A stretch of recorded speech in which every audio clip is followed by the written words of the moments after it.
እንኳን ደስ አለን ቃል በተግባር ታይቷል። ኦ ማይ ጋድ ማስተር አብነት ከበደ እንኳን ደስ አለ። አሰላሙ አለይኩም ወራህመቱላሂ ወበረካቱ። ውድና የተከበራችሁ ውድ የሷሊያ ቤተሰቦች እንዴት ናችሁ? እንደምን ቆያችሁ? ከኔ ጋር ሁሉ ሰላም ነው አልሐምዱሊላህ። እንግዲህ በምስሉ ላይ የምትመለከቱት መልካሙ ደግ ልብ ያለው የብዙዎችን እንባ አባሽ የሆነውን ተወዳጁን ማስተር አብነት ከበደን ታውቁታላችሁ። እንግዲህ በዛሬው እለት የመኪና ስጦታ ተሰጥቷል ወይም ደግሞ የመኪና ሽልማት ተሸልሟል። እንኳን ደስ አለህ ማለት እንወዳለን። በጣም ደስ ብሎናል። ሀቂቀተን በጣም ደስ የሚል ነገር ነው። በጎ ስራ የሚሰሩ ልጆችን፣ በጎ ተግባር የሚሰሩ ሰዎችን፣ ደካማ የሆኑ ሰዎችን የሚረዱ ሰዎችን እኛ ማበረታታት አለብን። በሚሰሩት መልካም ስራ ልክ ደግሞ መመስገን አለባቸው። ስለነሱ ማውራት አለብን እና ወንድማችን ማስተር አብነት ከበደ ደግሞ መልካም ስራ ከሚሰሩት መካከል አንደኛ ወጣት ነው። በዚህ እድሜው ደግሞ ለብዙዎች ደራሽ ወንድማችን ነው እና ዛሬው እለት ደግሞ እንደምትመለከቱት የሚገባውን ነገር ሽልማት ተበርክቶለታል። እንግዲህ ቢያንስበት እንጂ አይበዛበትም እሱ ከሚያደርገው ነገር አንጻር ማለት ነው። እንግዲህ ያው የምትመለከቱትን መኪና በዛሬው እለት ተረክቧል።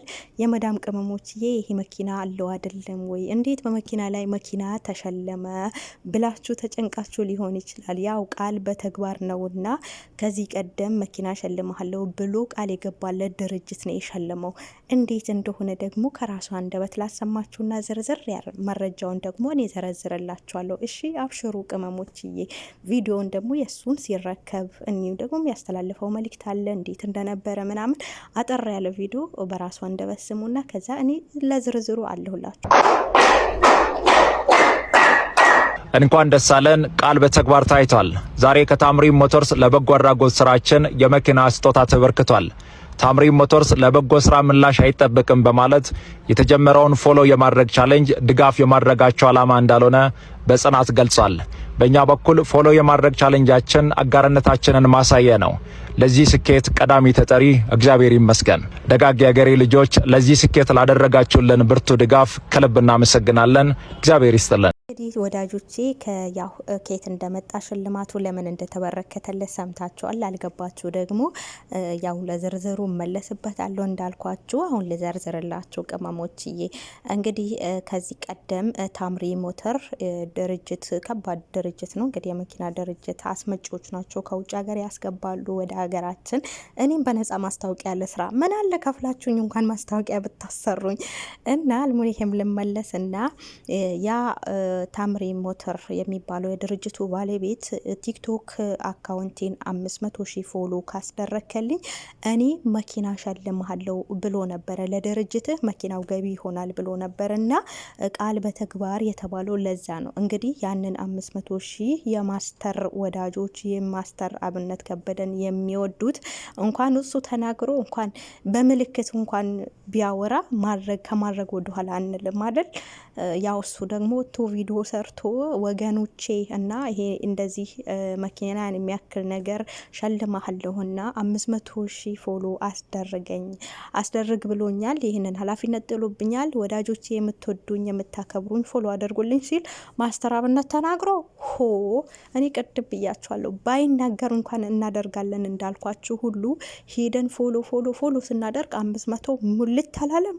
ከዛ በላይም ሰውየው ቢፈልግ ኖሮ 1 ሚሊዮንም ቢል 2 ሚሊዮንም ቢል ማስተር አብነት ከበደን የሚሉ ሁሉ ሄደው እንዴ ኢትዮጵያ ህዝብ ወዳጆቹ እኮ ምን ያህል ህዝቦች ናቸው። ስለዚህ በጣም በርካታ ህዝብ ስለሆነ ከኢትዮጵያ ከጫፍ እስከ ጫፍ ድረስ ስለሆነ ሁሉም የሚያደርገው ነበር። ግን ደግሞ ያው ታምሪ ሞተር ድርጅት ደግሞ ትንሽ ነበር ያለው። ያው ቶሎ ሞላለትና ቃሉን በተግባር ደግሞ በዛሬው እለት ያ ፎሎ ስለሞላለት ለማስተር አብነት ከበደ ደግሞ በዚህ መልኩ ታዋቂ ሰዎች ባሉበት በጣም ብዙ ቲክቶከሮች ባሉበት እንግዲህ ፌመሶች ባሉበት ቃሉን አክብሮ እንደምትመለከቱት መኪናውን አስረክቦታል። በዚህ አጋጣሚ እንኳን ደስ አለህ ማለት እንወዳለን።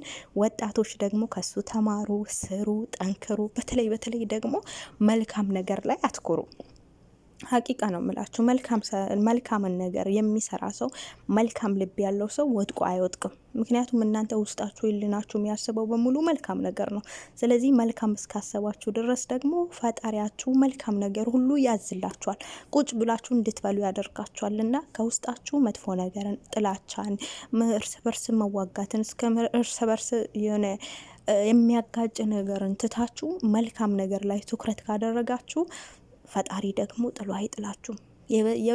እናንተ ከምታስቡት በላይ ነው የሚያደርግላችሁ። ያው ፈጣሪያችሁን ማመን አለባችሁ መጀመሪያ።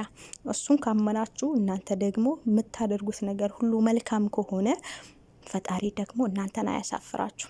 በተለይ ደግሞ በወጣትነት እድሜ የሚሰራው ነገር ፈጣሪ እንዴት እንደሚወደው ብታውቁ፣ እንዴት እንደሚወደው ብታውቁ ኖሮ ወጣትነት እድሜያችሁ ላይ ትጠቀሙበት ነበረ።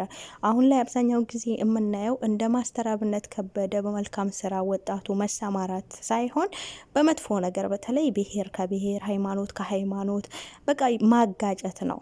እና ከዚያ ድርጊታችሁ ወጥታችሁ መልካም ነገር ሰርታችሁ በመልካም ነገር ተለወጡ፣ ተቀየሩ። ይኸው ትንሽ ነገር ትታዘዛላችሁ፣ በርካታ መልካም ነገሮች ደግሞ ወደ እናንተ ይመጣል ማለት ነው። ስለዚህ በወጣትነት እድሜያችሁ መልካም ነገር ለመስራት ሞክሩ እላችኋለሁ። እኔ ምላችሁ ግን ይህን እንደዚህ ካልኳችሁ በኋላ ማስተር አብነት ከበደ የተቀበለው ቁልፍ ይህንን ተመልከቱት። የመኪናው ቁልፍ ነው። እኔ ይህን ያሳሰበኝ ማለት ያኔ መሪው አጠገብ ያለው ቁልፍ እንደዚህ እንትን ብላችሁ የሚከፈተው ነው። እሱ ነው ግራ ያገባኝ። እንዴት ነው የሚከፈተው? በዚህ በቃ እሱን አስረዱኝ። ሌላውን ተውት። እሱን እንድታስረዱኝ ፈልጋለሁ።